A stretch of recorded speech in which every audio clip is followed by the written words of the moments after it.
Prime Minister Gaston Browne File photoA Marshall Plan is perhaps what is needed to help islands like Antigua and Barbuda and Dominica recover from the widespread devastation left behind by Hurricanes Irma and Maria last month.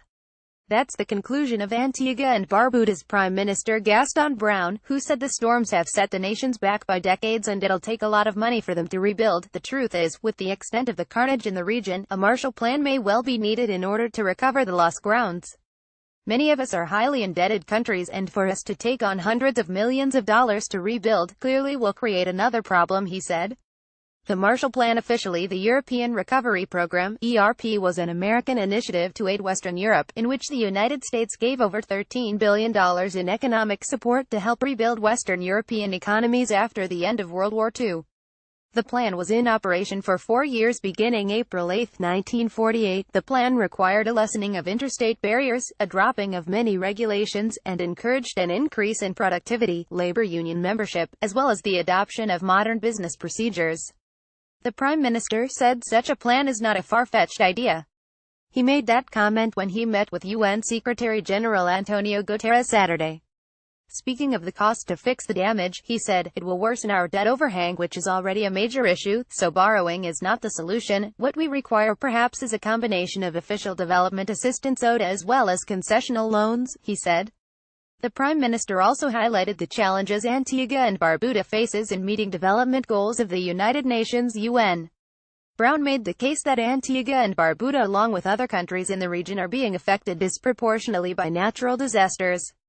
He explained that this is not only the result of the artificial change in climate but other artificial impediments, including the unfair financial conditions of international bodies in times of disaster. Loan funds alone cannot do it, the Prime Minister proclaimed.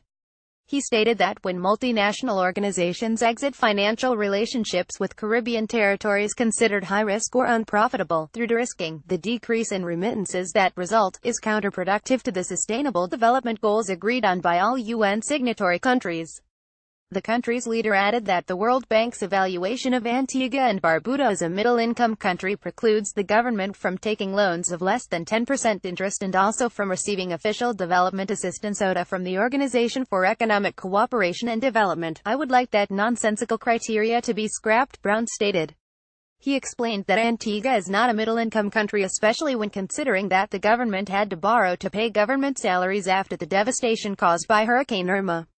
He chastised Britain for abandoning British territories Anguilla and the British Virgin Islands. These colonial territories also do not qualify for ODA because their per capita income is too high. Browne explained to the Secretary-General that the economic difficulty in rebuilding Antigua and Barbuda is uniquely compounded by the decline in income from tourism. AntiguaObserver.com is really happy to provide this forum in which all are encouraged to freely state their opinions without ridiculing anyone or being ridiculed. We found that happens really easily if each comment is limited to the topic at hand. We will approve any comment that speaks solely to the story to which it is attached and is free from name-calling and defamatory statements. While we will not post comments questioning moderators' judgment, we will take such suggestions into consideration as possible ways to improve the experience of all community members. If you feel your submission has been disallowed unfairly or if a breach slips through our net, please let us know by emailing customer_support@antiguaobserver.com.